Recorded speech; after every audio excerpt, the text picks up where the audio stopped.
అనగనగా సువర్ణపురం అనే ఊళ్ళో మాధవ్ అనే యువకుడు ఉండేవాడు. మాధవ్ స్వతహాగా తెలివైనవాడు, ధైర్యవంతుడు, అన్నింటికీ మించి మంచి మనసున్నవాడు. ఇతరులకు మేలు చేసే పనులు ఎంత కష్టమైనవైనా తన వంతు సహాయం చేయడానికి ఎప్పుడూ ముందుండేవాడు. ఆ ఊళ్ళో జరిగే ప్రతి పనిలోనూ తన వంతు సహాయాన్ని అందించేవాడు. నిండు చెరువులతో కలకల్లాడే సువర్ణపురంలో వేసవికాలం వస్తే చాలు చెరువులో నీరు ఇంకిపోయేవి. చెరువులు తప్ప బావి లేని ఆ ఊళ్ళోని ప్రజలు నీటి కోసం ఎంతో బాధపడుతూ ఉండేవారు. ఎంతో దూరం నడిచి వెళ్ళి పొరుగురు నుండి నీటిని తెచ్చుకునేవారు. తమ ఊరి ప్రజలు పడుతున్న బాధను చూసి ఎలాగైనా వారిని ఆ కష్టాల నుండి తప్పించాలనుకున్నాడు మాధవ్. ఊళ్ళో ఒక బావిని తవ్వించడమే దీనికి సరైన పరిష్కారం అని భావించాడు. వెంటనే గ్రామ పెద్ద అయిన వెంకటేశం దగ్గరికి వెళ్ళి తన ఆలోచన గురించి చెప్పాడు. అతని ఆలోచన విన్న వెంకటేశం ఇలా అన్నాడు. ఇలా చూడు మాధవ, ఊరి ప్రజల మేలు కోరి నువ్వు నీకు వచ్చిన ఆలోచన చెప్పడం బాగానే ఉంది. కానీ నీకు తెలియందేముంది చెప్పు. మనదంతా రాతి నేల. ఇక్కడ ఎంత తవ్వినా చుక్క నీరు పడదు. ఇంతకు ముందు ఎంతోమంది నీరు పడుతుందనే ఆశతో ఎన్నో చోట్ల తవ్వి చూశారు. ఎంత లోతుకి తవ్వినా అంతా రాయే కనిపించింది, కానీ చిన్న నీటి చుక్కు కూడా కనిపించలేదు. అందరూ ప్రయత్నించగలిగినంత ప్రయత్నం చేసి విసిగిపోయి నీరు పడుతుందన్న ఆశను పూర్తిగా వదిలేశారు. ఇక్కడ తవ్వితే నీరు పడుతుందన్న నమ్మకం నాకైతే లేదు. కానీ నువ్వు ప్రయత్నిస్తానంటే నేను వద్దనను. ఊరి వారంతా బావి కోసం ప్రయత్నించి విసిగిపోయి ఉన్నారు కనుక నీకు సహాయంగా వస్తారనుకోను. కానీ ఇంత పెద్ద పని నీ ఒక్కడి వల్ల చేయడం అవదు. నీకు తోడుగా భీమయ్యను పంపిస్తాను. అతను నీకు సహాయంగా ఉంటాడు. నీకు ఇంకేదైనా అవసరం వచ్చినా నాకు చెప్పు. నీకు నా సహకారం ఎప్పుడూ ఉంటుంది. నువ్వు అనుకుంటున్నట్లుగా అంతా మంచే జరగాలని కోరుకుంటున్నాను అని చెప్పి భీమయ్యను మాధవ్కు సహాయంగా ఉండమని వెంకటేశం అక్కడి నుండి వెళ్ళిపోయాడు. మాధవ్ బావిని తవ్వాలనుకుంటున్నట్లు విన్న ఊరి జనమంతా అతనిది పిచ్చి ప్రయత్నమని అన్నారు.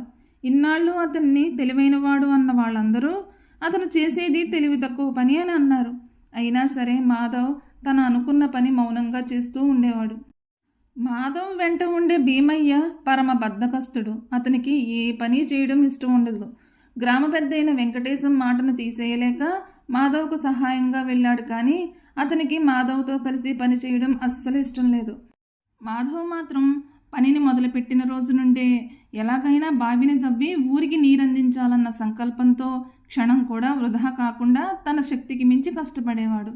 పని చేయడం ఇష్టం లేని భీమయ్య మాధవ్కు సహాయం చేయకపోగా అతనితో ఇంకా నిరుత్సాహపరిచే మాటలెన్నో మాట్లాడేవాడు. ఒకసారి ఇలా అన్నాడు. నాయనా, నువ్వు అనవసరంగా కష్టపడుతున్నావు. నువ్వు ఎంత ప్రయత్నించినా ఇక్కడ ఒక్క నీటి చుక్కు కూడా పడే అవకాశమే లేదు. ఈ వృధా ప్రయత్నాన్ని ఇకనైనా ఆపితే నీకే మంచిది. పెద్దవాణ్ణి నీ మేలు కోరి చెప్తున్నాను అని అన్నాడు. అయినా సరే ప్రతిరోజు మాధవ్ మాత్రం పట్టు విడవకుండా బావిని తవ్వేవాడు. భీమయ్య మాత్రం హాయిగా తిని అనుక్షణం మాధవ్తో నిరాశపరిచే మాటలెన్నో మాట్లాడుతూ ఉండేవాడు. కొంతకాలం తర్వాత మాధవ్ తను అనుకున్నట్లు బావిని తవ్వడం పూర్తి చేశాడు. అందులో పుష్కలంగా నీరు పడింది. ఆ నీటితో నీటి కోసం ఆ ఊరి ప్రజలు పడే కష్టాలన్నీ తొలగిపోయాయి. మాధవ్ చేసిన పనిని మొదటి నుండి గమనిస్తున్న గ్రామ పెద్దయిన వెంకటేశం మాధవ్ దగ్గరికి వెళ్ళి ఇలా అడిగాడు. మాధవ, ఇన్నాళ్ళు నువ్వు పడిన కష్టాన్ని కళ్ళారా చూశాను. ఊళ్ళో వారంతా కూడా నిన్ను నిరుత్సాహపరిచే మాటలు అనడం చూశాను. కాకపోతే వారనే మాటల్లో కూడా నిజం లేకపోలేదు. అయినప్పటికీ నువ్వు ఏమాత్రం నిరుత్సాహపడకుండా చాలా ఆనందంగా ఉత్సాహంగా నీ పనిని నువ్వు చేసుకుపోయావు. ఇది ఎలా సాధ్యం? ఇంతమందిలో ఏ ఒక్కరి మాటలు నిన్నెందుకు నిరుత్సాహపరచలేదు? రోజు భీమయ్య ఎన్ని మాటలు అంటున్నా నిన్నెందుకు అవి కదిలించలేదు? నీకు ఏమాత్రం సహకరించిన ఇలాంటి వాతావరణంలో నీవంత ఉత్సాహంగా నమ్మకంగా పనిని ఎలా పూర్తి చేయగలిగావు అని తనలోని ఉన్న సందేహాలన్నీ అడిగాడు. అప్పుడు మాధవ్ ఇలా చెప్పాడు. ఇది ఏమంతా కష్టమైన పని కాదు. మంచి విషయాలు వినేటప్పుడు మనిషి చెవులు వాహకంలా పనిచేయాలి. అవసరం లేని విషయాల్లో అవి ఆవాహకంలా ఉండాలి అని మా అమ్మ ఎప్పుడూ నాతో చెబుతుండేది. ఊరందరికీ మేలు చేసే ఈ పని పూర్తయ్యే వరకు నన్ను నిరుత్సాహపరిచే మాటలేవి నేను వినకూడదనుకున్నాను. అలాంటివి వినవలసి వచ్చినప్పుడు నన్ను నేను ఆవాహకంలా మార్చుకున్నాను. అంటే ఆ మాటలేమి నా చెవుల వరకు చేరినా బుర్రలోకి చేరకుండా దృష్టిని మరల్చుకునేవాడిని. నా దృష్టినంతా నా పని మీదే పెట్టాను. అందుకే భీమయ్యే కాదు, ఎవరు ఏమన్నా ఆ మాటలేవి కూడా నా చెవుల్లోకే వెళ్ళలేదు. ఇక ఆలోచనలోకి వెళ్ళి నన్ను కదిలించే వీలే లేదు.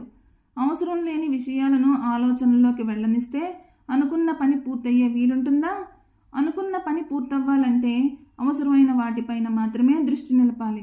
ఉత్సాహం పెంచే మాటల్ని మాత్రమే వినాలి. అనవసరమైన మాటలు కాబట్టి వాటికి దూరంగా ఉన్నానంతే అన్నాడు మాధవ్ వినయంగా. మాధవ్ ఆలోచన దృక్పథాన్ని, అతనికి ప్రజల పట్ల ఉన్న ప్రేమని, ఒక పౌరుడిగా తన ఊరి పట్ల తను నిర్వర్తించిన కర్తవ్యాన్ని చూసి అతన్ని ఎంతగానో పొగిడాడు వెంకటేశం. ఊరి ప్రజల కోసం ఇంత గొప్ప పని చేసినందుకు ఊరి వాళ్ళంతా మాధవ్ని ఎంతో మెచ్చుకున్నారు. ఈ కథ మీకు నచ్చినట్లయితే please like, share and subscribe to my channel.